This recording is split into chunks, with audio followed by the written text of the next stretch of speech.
December 7, 1941, 07:55 a.m. Oahu, Hawaii. The morning air is calm, almost deceptive. Then the first explosions ripple across Pearl Harbor. Battleships shudder. Fuel ignites. Men run barefoot across decks slick with oil and blood. Far across the Pacific, in Tokyo, senior officers of the Imperial Japanese Navy listen to coded confirmations and allow themselves a rare moment of satisfaction. America, they believe, has been struck at its nerve and will recoil. Imperial Japanese Navy Operational Log, December 1941. What Japan thinks of America at this moment is not simple hatred, nor blind arrogance.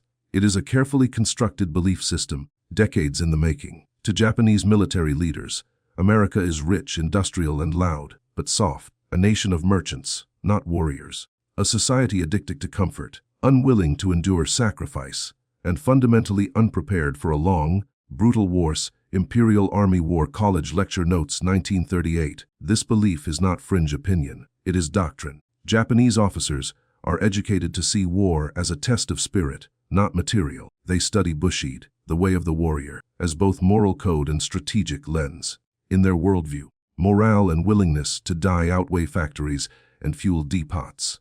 America's diversity, democracy, and emphasis on individual life are interpreted not as strengths, but as weaknesses. The assumption is clear: strike hard, shock the public, and the United States will negotiate. Imperial General Headquarters Planning Memorandum, 1941. Pearl Harbor is meant to prove that assumption correct. In the weeks that follow, Japanese victories reinforce confidence. American forces retreat in the Philippines. Guam falls. Wake Island, after fierce resistance is taken. Singapore collapses to Japanese arms, humiliating the British Empire. Reports circulate within the Japanese High Command that the Western powers are crumbling exactly as predicted.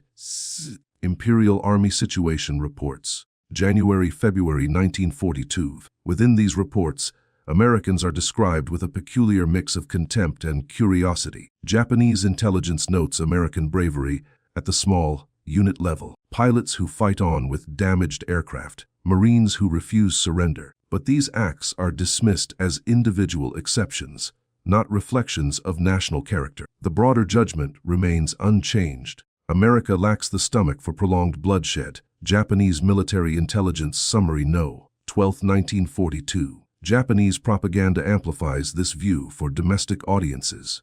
Newspapers depict Americans as decadent, racially mixed, morally weak. Hollywood culture is mocked as proof of softness.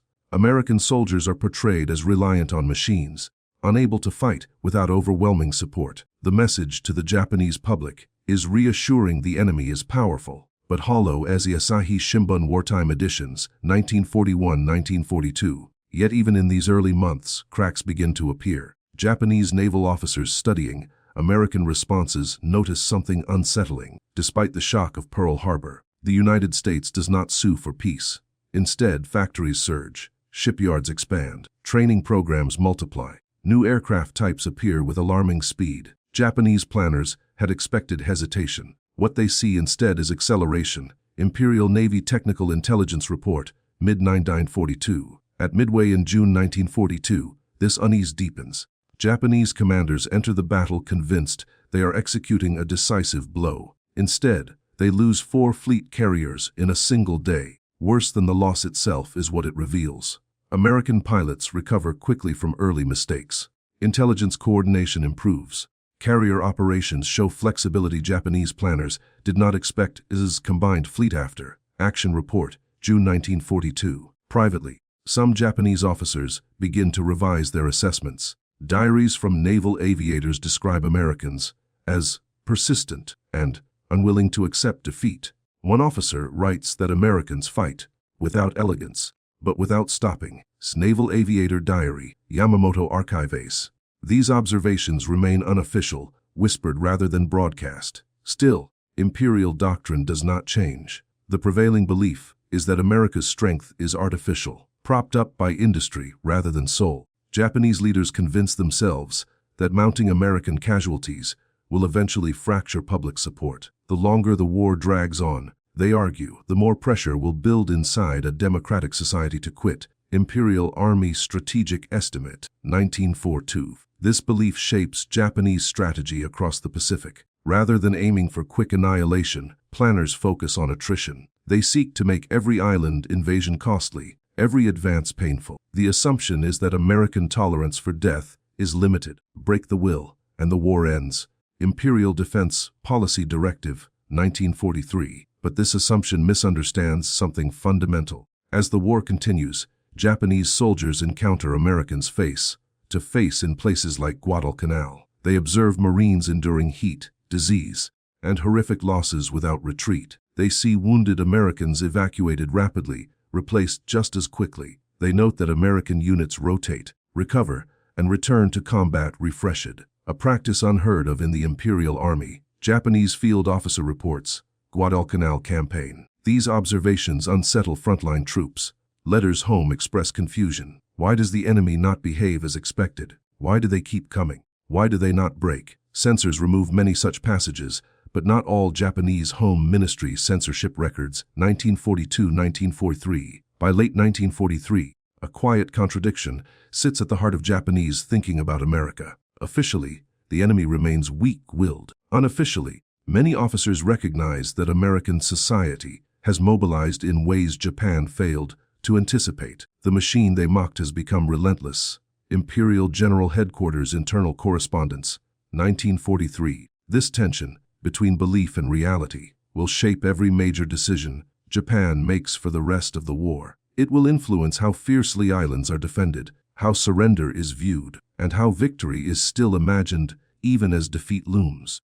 So what did the Japanese really think of America during World War II? Not just at the beginning, when confidence was high, but as the war ground on, assumptions shattered, and the enemy refused to behave as expected. That answer emerges next, in the gap between ideology and experience, where shock gives way to grim recognition. By 1943, the war the Japanese leadership imagined no longer exists. The quick collapse they predicted after Pearl Harbor has not come. Instead, the United States has done something Imperial planners believed impossibly. It has grown stronger under pressure. This forces a painful reassessment, not publicly, not officially, but privately, in diaries, intelligence briefings, and late-night conversations among officers who now face an enemy they no longer fully understands.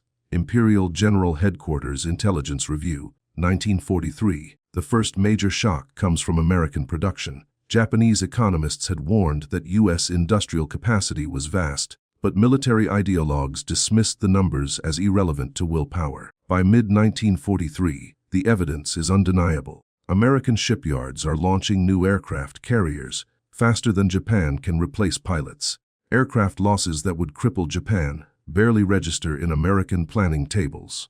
Japanese naval engineers report that U.S. repair times for damaged ships are measured in weeks, not months.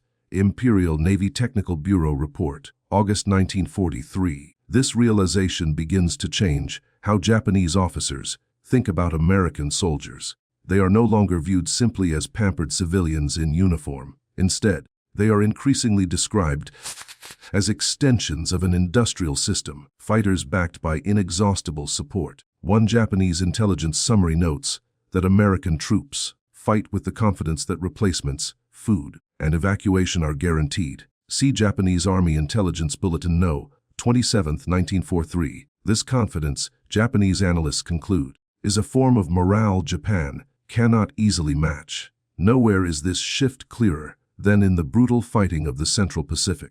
On Tarawa in November 1943, Japanese defenders expect American forces to break against prepared defenses.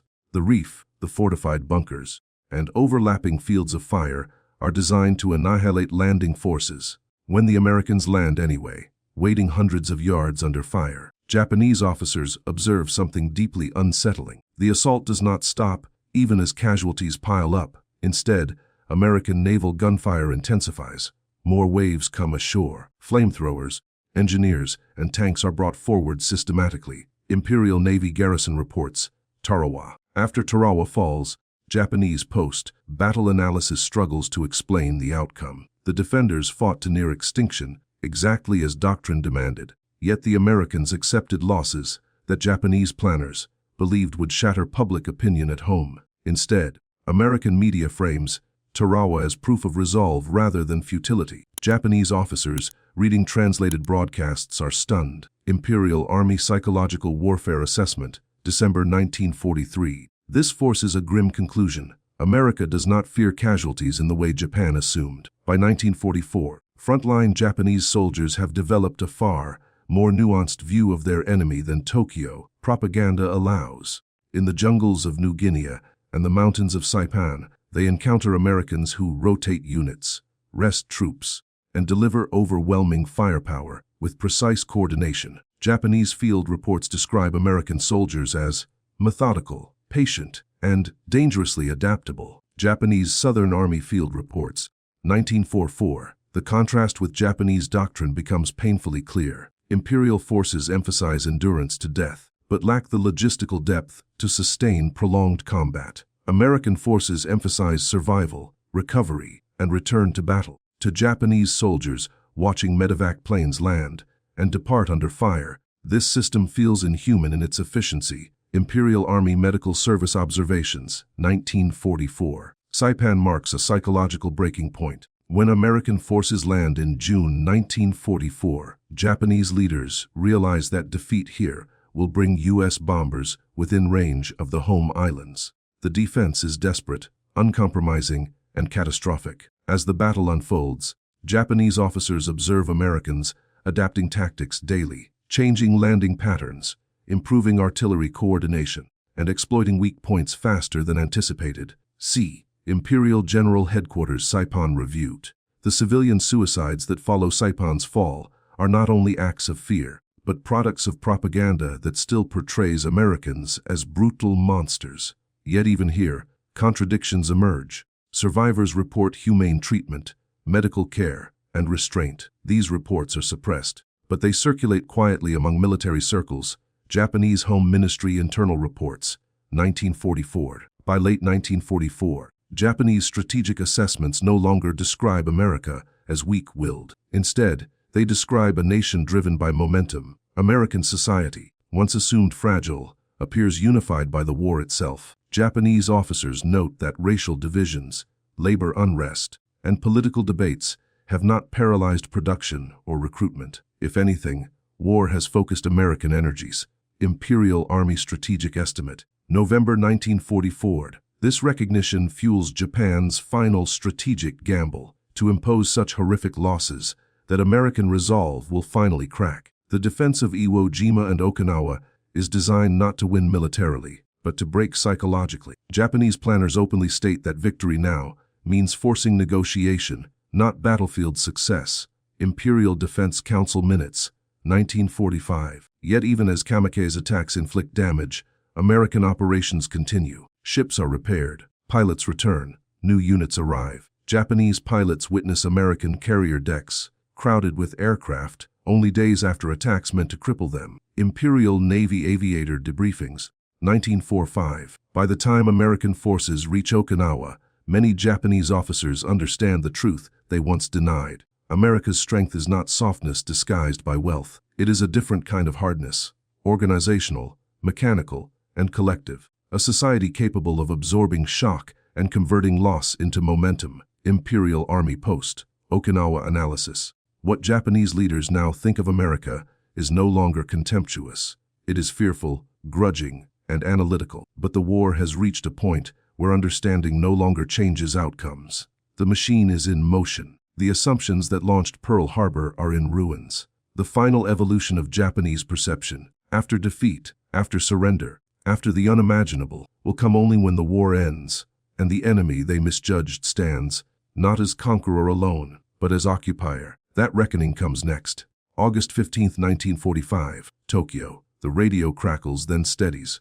Emperor Hirohito's voice, formal, distant, almost fragile, reaches millions of Japanese citizens for the first time. He speaks of endurance, of the unendurable, of a war that must now end. For the imperial military, this moment is not only surrender, it is the collapse of an entire worldview about America's imperial rescript on the termination of the war, 1945. In the final months before defeat, Japanese perceptions of America have already shifted dramatically. The atomic bombings of Hiroshima and Nagasaki shatter any remaining illusions about American restraint or limitation. Japanese scientists and officers analyze the destruction with grim clarity. This is not merely a new weapon. It is proof that American industry, science, and command coordination have reached a level Japan cannot match or counter. Japanese Army Scientific Advisory Council Report, August 1945. Yet even now, disbelief lingers. Some officers argue the bomb must be a bluff, that America cannot possess more than one. When Nagasaki follows Hiroshima, that argument dies. The enemy, once described as morally weak, has demonstrated a willingness to use overwhelming force to end the war decisively. Imperial General Headquarters Emergency Conference Notice. After surrender, Japanese officers are confronted with America face to face in an entirely new role. U.S. troops arrive not as avengers, but as occupiers under strict discipline. They distribute food. They enforce order. They do not loot. They do not massacre. This behavior confounds years of propaganda and battlefield fear. Japanese civilians expecting brutality instead encounter restraint and bureaucracy. Japanese Home Ministry Occupation Reports, late 1945. For Japanese military leaders, this is the final and most unsettling revelation. America is not only capable of total war, it is capable of total control without cruelty. Interrogations conducted during the occupation reveal how deeply Japanese assumptions had been wrong. Former generals admit they mistook American individualism for weakness. They failed to understand how a democratic society could mobilize so completely once attacked. One senior officer states bluntly that Japan fought the America of imagination, not the America that existed. A U.S. Army Historical Division interrogation, 1946. The occupation accelerates this reassessment. Japanese officers observe American administrative efficiency firsthand. Supply chains function flawlessly. Military government transitions quickly to civilian oversight. Elections are organized. Infrastructure is repaired. The same system that produced endless ships and planes now produces stability and reform. Supreme Commander for the Allied Powers. Administrative records. Perhaps most shocking is the treatment of former enemies. War crimes trials proceed, but they are methodical, legalistic, and transparent. There are no mass reprisals, no collective punishments. To Japanese officers raised on a doctrine that equated mercy with weakness, this restraint forces a painful realization: power does not require brutality to be effective. Tokyo War Crimes Tribunal records. In private memoirs written years later, Japanese veterans reflect on this shift with remarkable honesty. Many describe America as an enemy they fundamentally misunderstood. They acknowledge that American emphasis on logistics, rotation, and recovery produced soldiers who could fight repeatedly without breaking. They admit that Japanese reliance on spiritual endurance alone proved insufficient against an opponent that treated war as an engineering problem as much as a moral one. Japanese veteran memoirs. Postwar publications. This reassessment reshapes post-war Japan profoundly. The new constitution renounces war. The military is dismantled. Japanese defense doctrine pivots toward deterrence and alliance rather than conquest. Former officers study American military science not to oppose it, but to understand it. The enemy becomes the models. Japanese National Defense College Curriculum, 1950s. By the early Cold War, Japanese thinkers openly discuss the lessons learned. America's strength, they conclude, was never softness. It was adaptability. A society capable of absorbing shock, learning quickly, and scaling solutions faster than any opponent. The war proved that morale and spirit matter, but only when paired with logistics, technology, and organizations. Japanese Defense White Paper, 1957. Looking back, Japanese perceptions of America during World War II follow a tragic arc. They begin in contempt, hardened by ideology. They pass through confusion, then fear, then reluctant respect. They end in recognition, too late to change the outcome, but early enough to shape the peace. In the end, what Japan thought of America mattered less than what America was. A nation underestimated not because it lacked strength, but because its strength did not look like strength to those trained to see war differently. That misjudgment launched a war. Its correction ended one.